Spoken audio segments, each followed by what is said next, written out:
My name is David Albright. Name of the business is Helping Hand Mobile RV Services. Right now, we're pretty much the state of Indiana. I've taken calls a little bit of everywhere. We're central Indiana is where I live. Um, I'm hoping to be back in Texas first of the year if it works out right with the school. And if not, we're going to do some campground hosting wherever we can find it and travel and work at the same time.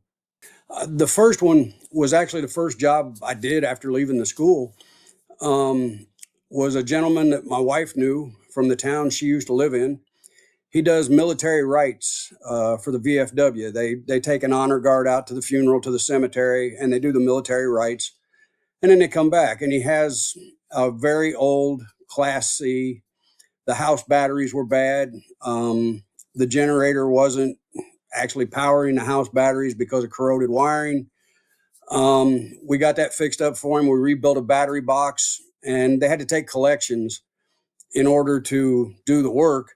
So I couldn't really charge them full price because I'm a veteran too, and it helps everybody.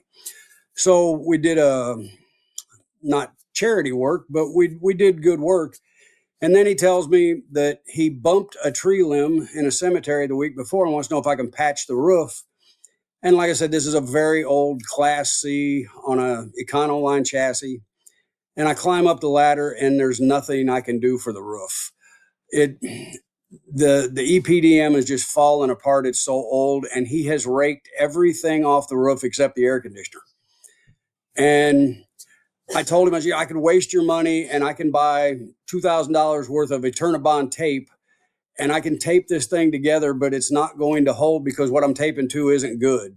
I said, I cannot do a roof. I'm not set up to do that. I don't have the capability to do that. I can find you somebody that can. I can help you out any way I can, but I cannot do the roof. And he thanked me, and they have to take up another collection for the roof. I gave him some names of people. He covers it up with a tarp until he has a funeral, and then he takes the tarp off. They all go to the graveside, and then they come back and they put the tarp back on. And there's my wife. And then she's my business partner. That's Olivia. Another person called us while we were finishing up the first job. He had a GFCI, correct? Outlet that didn't work, and he replaced it, and it still didn't work.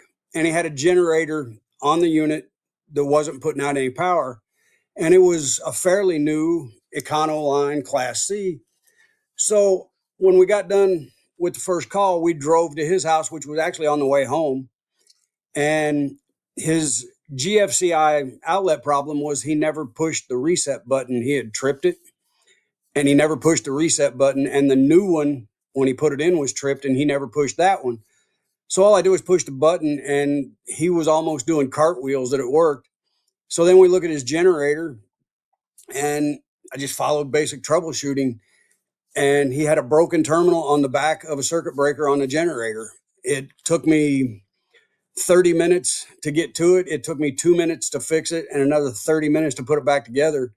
And he was ecstatic. I mean, he wanted a handful of business cards. He wants contact information. He didn't have to take his rig anywhere. We went to his house. He got on Facebook and like a paragraph and a half of bragging about how good it was. And shortly after that, the air filter mount broke on this same generator.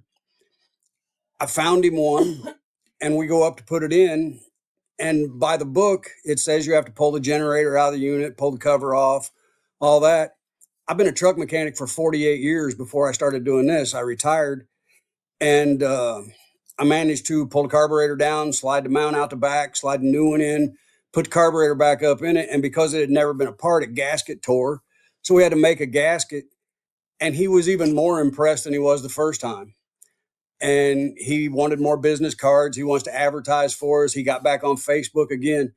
I don't know. I couldn't ask for any better. It's really, so far it's been great. I'm getting jobs I never wanted to do, like slide work, that kind of stuff. I really didn't want to do it, but it's a job, and I enjoy doing it. Don't get me wrong. After 48 years of wrestling tractor trailers around, I didn't want to do heavy work anymore, but I'm still doing it, I guess. And it works out. It's been interesting and it's been fun. I wish I'd have done it sooner. If I was an RV owner, I would much rather call a mobile tech than to have to take my unit to a dealer or to a private individual, private garage, anything, because I got to take it there. I got to leave it. I got to hope it doesn't get broke into, because no one's going to be responsible for the theft or the damage except for me. Um, and I can be there while you work on it if I want to be, or I can leave you alone. Um, it's very convenient. You pay for the convenience, don't get me wrong, but at the same time, you're not without your unit as long as if you take it somewhere and leave it and then have to go back and get it, and then maybe he didn't fix it right the first time and you have to take it back. If there's a problem, we're going to run through everything while I'm there, and if there's a problem that develops while I'm there, we're going to fix it before I leave.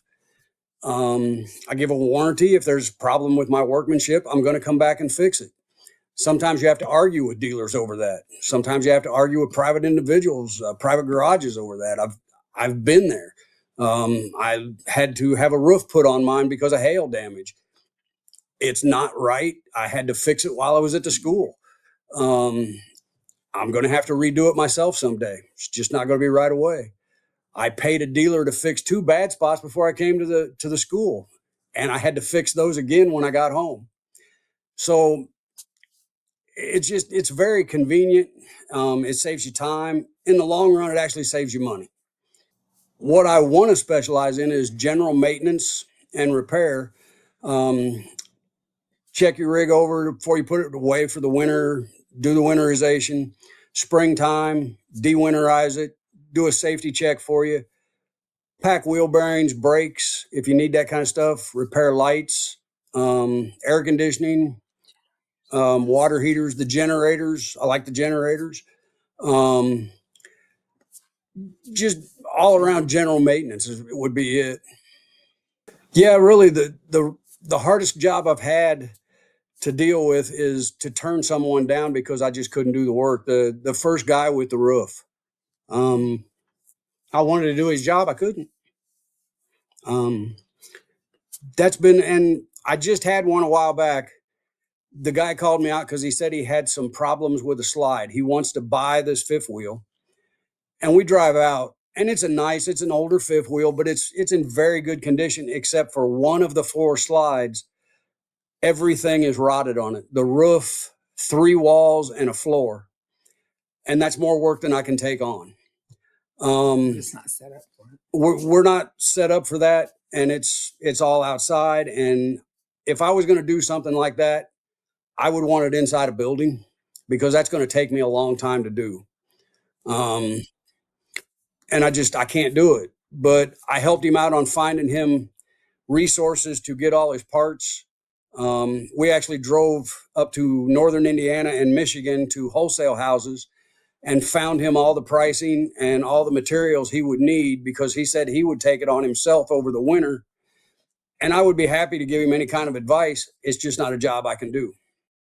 The most common kind of jobs right now for where I'm at, and it's the end of the season when I started.